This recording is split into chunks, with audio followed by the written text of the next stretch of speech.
Okay, we're back to Tech Math 2. We're working on chapter 10.5. We'll do 10.5 and 10.6, maybe 10.7. So let's take a look. That's on page 445, and we're dividing with complex numbers. We're working with the complex number system. Remember, that means that j squared is equal to -1. So if I have this, just a regular real number on the bottom, we do it just like how we always have divided. Split up the band here, and then divide 10 divided by 4. So what is that, 5 halves? I don't know if they left it. Let's see, did they make it into a decimal? I think they just wanted a decimal there. For 10.5, yep. So they just want 2.5 plus 1.5 j. So relatively easy. This is what we've worked with numbers obviously already, where there's multiple terms in the numerator and a single term in the denominator, and then kind of split up the band and reduced it. And so in this case, we weren't reducing it to 5 halves and 3 halves.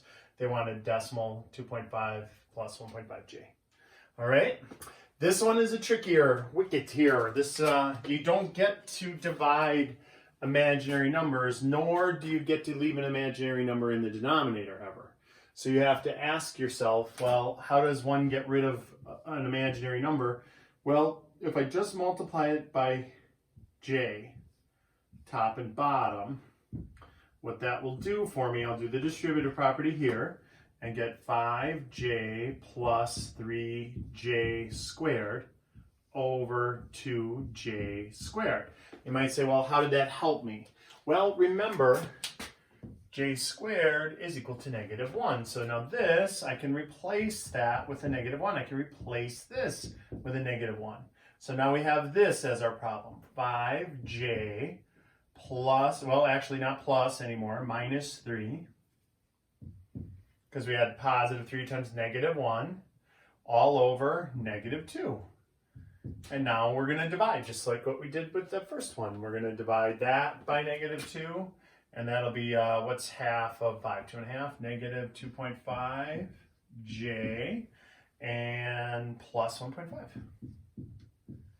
Again, some books, some teachers, some in general say, okay, no, it's always got to be the real number plus the imaginary number, which means we'd have to change the order. But I don't really care. On a test or on your homework or anything like that, I don't care if you have it, what order you have it written in, just so it's the right numbers and the right signs on the right things. All right, and then this one, same dog, different fleas. So we're not allowed to have j in the denominator. So we multiply that by itself. That makes it j squared. And then we'll do the distributive property. We got to do the same thing top and bottom. It is a fraction.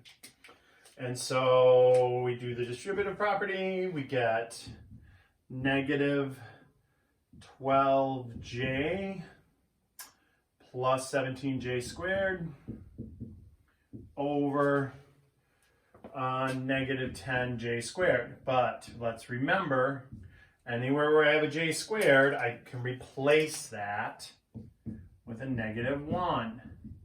So what that ends up then, that shakes out to be this, -12j minus 17 divided by a negative times a negative is a positive 10. And now divided by 10, easy peasy, just moving the decimal. So -1.2j minus 1.7, but they're going to want it with the number first and the imaginary second. All right. Lovely, lovely. So then let's look at 46. 46. On the next one, I just want to make sure all of the answers came through. All right. Oh, could you see the answer on the bottom?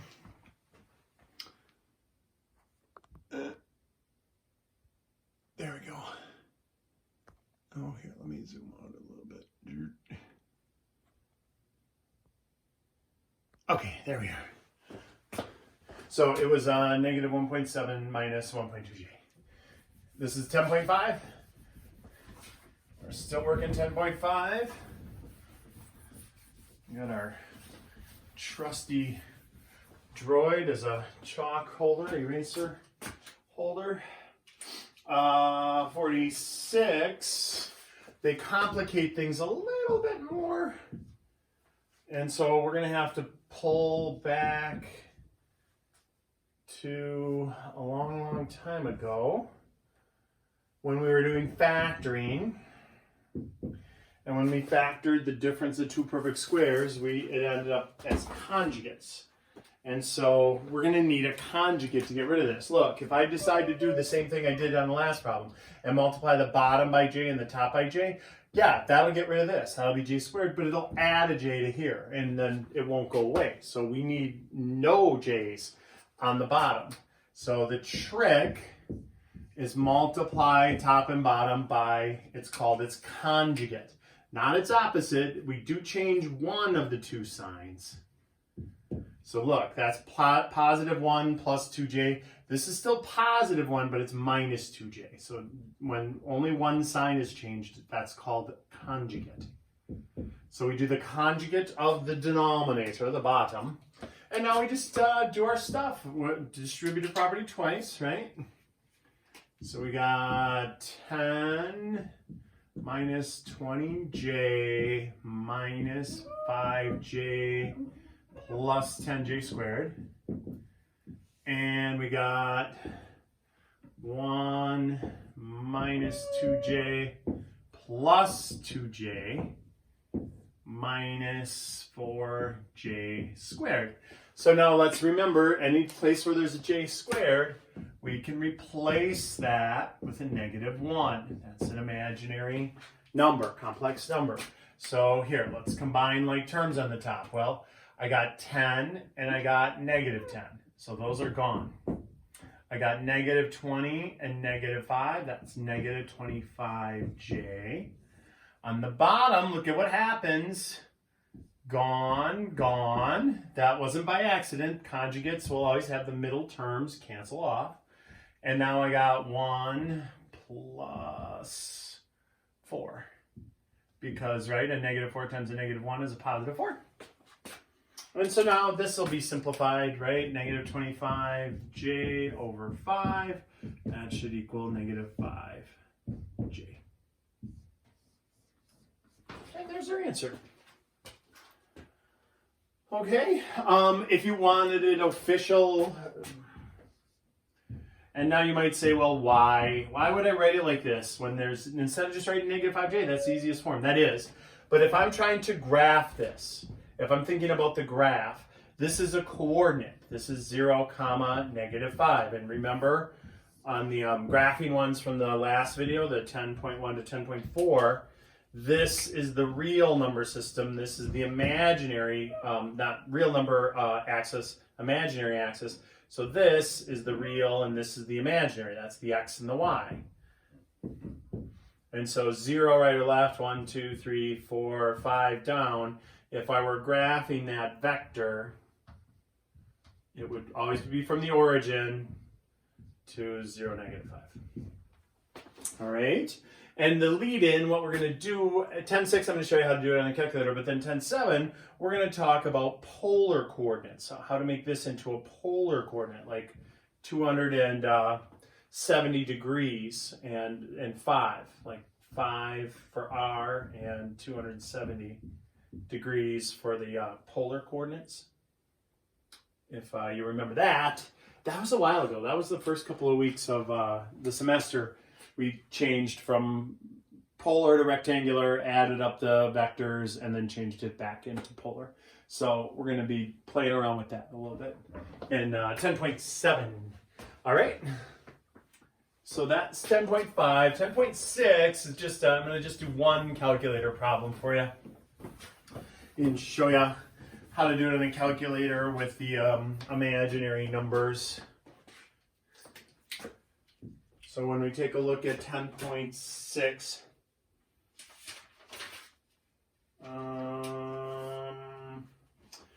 number 55 is 79 minus 47J minus negative 16 plus 19J. And they want me to click it into the calculator. And 0.75 plus 1.75J and minus 1.32 minus 0.99J. And so they want this to be done completely in the calculator. So let me put my stuff down. Grab the calculator. Hold it up so you can see what buttons I'm keying in. So what we're going to do is parenthesis and then 79 minus 47. And now if you look very carefully on your calculator, by the decimal in yellow, there's a little I. That's the imaginary number. So if you go second and then the decimal point, it'll kick up a I on the readout. Can you see the I on the readout? Okay. And then minus parenthesis negative 16 plus 19, the second decimal. So that's how it's keyed into the calculator. And then when I hit enter, voila, 95 minus 66i.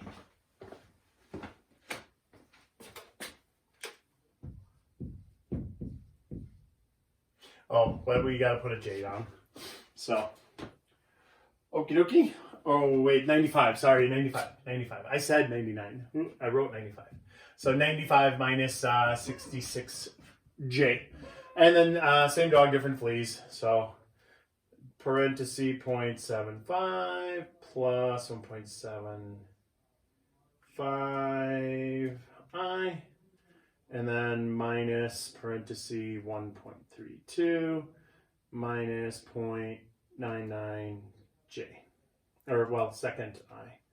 And so that's negative 0.57 plus 2.74I.